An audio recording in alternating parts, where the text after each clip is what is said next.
Hi everyone, thanks so much for tuning in. Just a big thank you to everybody as well for the support and for watching my videos. I mean, it's nice that people can give you the time and actually listen to what you have to say. I've put this little video together. I've met quite a few of the big names in the UFO world, and some were good, some not so good. So I thought I'd put a little couple of vids together with all my funny memories of the people I've met and little things. These include like BARBARALAMB, Nick Pope, David Jacobs, Richard Dolan, you know, those kind of people, Bob Dean, quite a few. So I have something funny to say about all of them really. And the genuine people, the positive experiences and some not so positive. So I'll just put a few snippets together just to keep people amused, just, you know, my little memoirs. So I hope you enjoy them. So thanks again so much for the support and for taking the time to watch. You know, it's a bit strange because, well, I'm in a funny position really, because I'm thinking, do I speak out about this? I know I sound like I'm whining a lot, I really do, and I hate the sound of my own voice sometimes, but I'm thinking, do I say something or do I just ignore it, let them people carry on as normal, as if nothing happened, and not say a word? But isn't that what they always tell you not to do? Don't they always say speak up and let someone know or tell people? So it's either don't say anything and let them all get away with it and carry on damaging more and more people, or speak up and risk being called a whiner and a whinger. I don't mind. I absolutely hate whingers and whiners. I'm a really sort of get up and go, you know, just do it kind of person. Stop whining about it and make the best of your situation. Even though I'm locked out in the garage overnight, I'll make the best of my little space sort of thing and tidy it up and make myself warm. So I always sort of make do with things and just get on with it. No matter what happens, I'm a coper, basically. A survivor. So, you know, I'm not whining. I hope people don't think I'm whining. I'll try and change my voice a bit. Oh God, what's that? Oh, there's a big insect. Whoa. Kind of a slug thing coming in from the garden. Ooh. I'm bringing some of the plants in because of the cold weather. It's getting cold now, some of the palms and things. Some of them have insects on them. Oh God, they come out at night. Well, thanks for watching, and I've got loads more stories. I just found these. I did them a while ago actually, so I thought I'll put them together with some pictures and get them on the channel. So the way I'm trying to tidy up some of my space and deleting a lot as well and tidying up, so at least I'll get them on there out of the way. Thanks for watching again. Have a great evening, and I'll do some more vids soon. Bye for now. Just cut out there on me when I was saying goodbye. Bye. I've been doing little mini clips on some of the UFO researchers that I've met and what my encounters were and did anything happen, you know, my experience with them, whatever. And yeah, this is about Bob Dean. Met him in Arizona, and you know, he was a nice man, but whether you believe all the stuff is another story, you know what I mean? I mean, I was all for these disclosure people years ago, but as we know, nothing's happened, and their little memos suddenly grew into flying around Mars and all this, you know. They saw a memo at the beginning, and then in the truth movement, suddenly they're going up to Mars and back, and on the moon, and going all over the place, meeting with all sorts of ETs. So I soon lost interest, and nothing has happened. They just made a lot of money. But you know, I met him. He's a nice person, nothing against him, really. Wasn't uncovering scammers in those days. But I was just happy to meet everybody, because you read about all these people, you see them on Discovery, and they were bringing all the news, and you didn't know it was all fake in those days. It just was the people at the top, and you want to hear what they have to say, and you know, all this, so it was all exciting. So I was excited about meeting him. Don't really look at his stuff. Saw his interviews years ago, that's about it. But I know his face is always around, he's always doing interviews. But anyway, got talking a few times. But then it was his 80th birthday, and he invited me to his 80th birthday party. And I thought, oh, that would be interesting. He should have loads of interesting people there. It'd be great, you know. So I said, yeah, definitely I'll come. Well, you know what? It's a very long time since I was the youngest person in the room. By about 20 years. And I haven't said that in a while. But the table, how they did it was just one, all the tables were pushed together, so it was just one long table really, so there was like the one each side, you know, so whoever was in the middle couldn't get out. And I wasn't near the edge. I found myself trapped. And I didn't mind at the beginning, you know, but then we had the drinks and ordered our food or whatever. And I tell you, it wasn't even as exciting as a funeral for an old lady, you know, an old lady. So it wasn't even as exciting as that. Nobody spoke. It was, oh God, and people were all so old and nobody could hear. It was unbelievable. So I said to Joanne, I've got to get out. How can I get out? How am I going to get over all these people? So she was laughing, because she was sitting opposite me on the outside, so I was in by the wall. I was actually against the wall, and there was like maybe 20 people on that side and 20 people on the other. I'm right in the middle. Can't get out. I'd have to cross. I couldn't get out. I'm trapped against the wall. So I suffered it for a little bit longer, and I thought, no, I've got to go. So when they were serving something, I don't know, one of the courses, everyone got busy, and I just sort of had leather chairs, and I just sort of leaned back and slid down, really slid down, and I went under the table, and all I could see was the legs and everywhere, but I actually crawled my way out, and Joanne was in stitches, I crawled my way out. Oh my God, it was so funny. Everybody was laughing, but I got out and nobody saw me at the table. But yeah, that's a true story. Another true story. I met BARBARALAMB, and I know now that these people are all fakes because they're pushing these crop circles and all that, another big con as well. The people are pushing that, definitely. They know they're man-made. They know the people who are doing them. They're in touch with the farmers. They all take a little cut. I was down there and heard them all discussing it.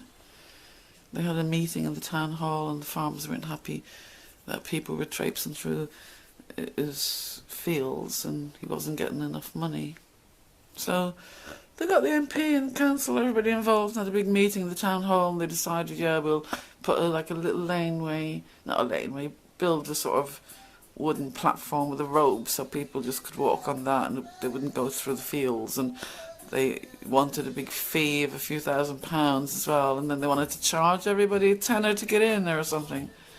So they did all that. So it's all a scam. All a scam. I've been saying that for years as well. So she promotes that quite a lot. But I met her anyway. God, she's old, but she's a lovely little lady. Very small and I didn't expect her to be so small. She was tiny. You could pick her up and put her in your pocket. But I said to her, you know, oh, hello, lovely to meet you and all this. And I think I must have said to her, it must be very nerve-wracking going up there with all these people, because it is big in America, not like the conferences here. There's quite big halls. That was a big place, and quite a few hundred people in there, you know, jam-packed. Very, you know, I'd be nerve-wracked, I think. I mean, when I did the first one, I fell off the bloody stage and I fell down the steps. Somebody said to me, oh, you know, good luck and all that. And I said, I'll probably fall off the stage now on me. And actually, when I was finished coming down, my heel caught in the bloody step, and I went forward and backwards, and I went down all the steps on my arse. Couldn't stop. Embarrassing in front of everybody. So I was saying that to her. Not that, but I was saying, you know, it must be very nerve-wracking, God, it's so big, and there's so many people. And she says, I'll let you into a little secret, my dear. And I said, yeah, go on. I love getting the information from people, you know, like little things that you remember for years. And she says, when I've got to do a conference, I have to go up on the stage, my favourite colour is red, She says, I always wear a pair of red silk panties. She said that to me. No word of a lie. Barbara Lamb, probably 90 or something, said that to me. She always wears it. It gives her courage and it makes me feel empowered. That's the way she talks. Actually, that's quite good. Did I sound like her, or is it just me in my head? She says, I feel empowered. And red is a colour for women. Or red silk panties. That's true. Very true. Go, Barbara. You scammer. No, I'm only messing. But you are, aren't you? All those hypnotists, regression sessions, you know, one is not enough. Neither is 10. You don't get any information. You need 20, 30, 40, 50, 60, 10 years worth. Wow, you must have a lot of clients all stuck to you for years about talking about these grey aliens that we now know. Well, I always know. Don't even exist. Ooh. Babs, should I be going there? No. To be fair, I'll just get this one in. I don't know much about Jaime Maussan. I've seen a few of his videos. I know he goes on TV, like we have our Heseltine here, and Nick Pope, he's just one of them. But he backs up this crop circle thing as well. They all do it together. They get these. Barbara Lamb arranges coach loads full of people from America, and then they have deals with the B&Bs and the pubs and everything else, and all the gear comes out for sale and all this, you know. It's all a big scam. How do I know when the crop circles are going to be there? And how come it was all put on hold while they were deciding? They told the aliens, well, hang on aliens, we're having a little discussion down here about money. Farmers want more money, we're all moaning, we're all whinging, so could you just hang on a minute till we decide? So the aliens said, yeah, no problem, yeah. Won't do any crop circles, we'll wait for you guys. So nothing happened all that summer because they were arguing, and then they built the ramps and arranged the ticket fee, and then Barbara Lamb got our coach loads over all range, all the old grannies with loads of money. Love going on trips to England, cost about £5,000 I suppose, something like that. Or probably more even. They pay a lot for package deals to places like that in America. My cousins pay a lot when they're coming over here from LA. Pay loads. They can't get cheap tickets like we can over there, it seems, or they don't look, I don't know. Maybe. But anyway, so Jaime Maussan backs that up, and then once they got the crop circle, they had some symbols from ET and like an answer to the recording, like humans, us, left in space years ago. You know, we left that recording and some information about us, man and woman and all that, male, female. They got a response to that. Now, we know the people who are making these crop circles, don't we? Come on, we do. I can't be the only one. Come on, people. Work with me here. Please, I'm about 20 years ahead and I'm waiting for everyone to catch up, and it's really boring. You know, there's no point in after 10 years saying, oh God, Marie was right when there's hundreds of thousands of people more being taken for a ride and money taken off them and all this, giving fake beliefs. It's building people's fake beliefs. You know, people are basing their belief on all this shite and all the rest. It's not even true. I could never fit these crop circles in, and I used to be asking for answers to my own ETs. I used to be saying, what is this crop circles? You've got to tell me, you've got to tell me, you've got to tell me. And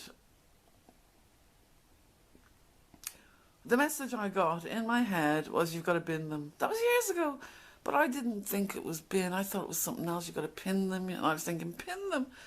But now I know it was bin them. I was thinking, spin them, pin them.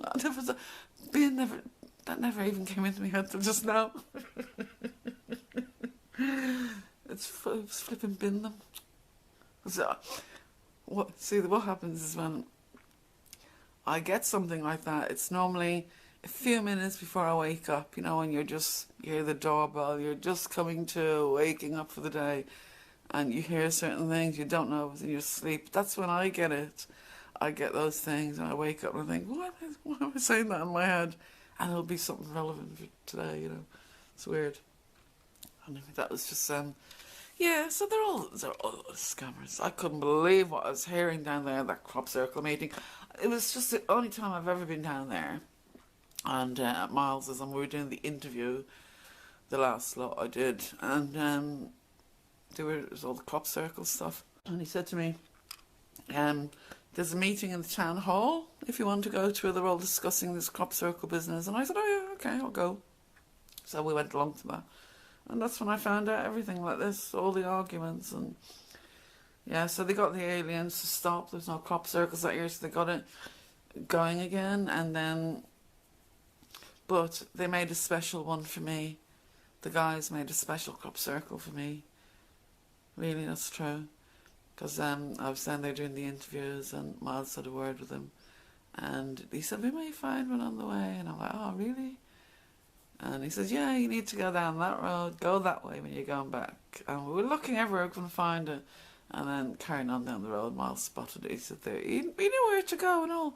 We just couldn't find the spot in the field, but we're in the right place, on the right road. And he spotted it on the bit of the hill. We got out, and that's where we filmed the crop circles.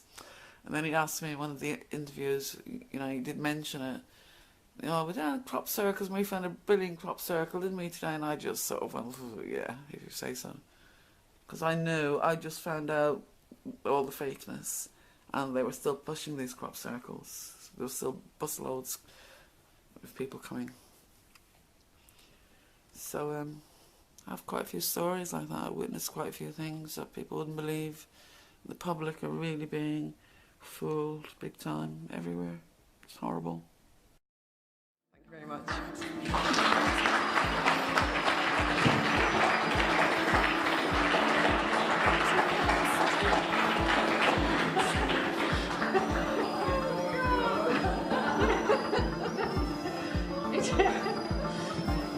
So everybody, we're going to take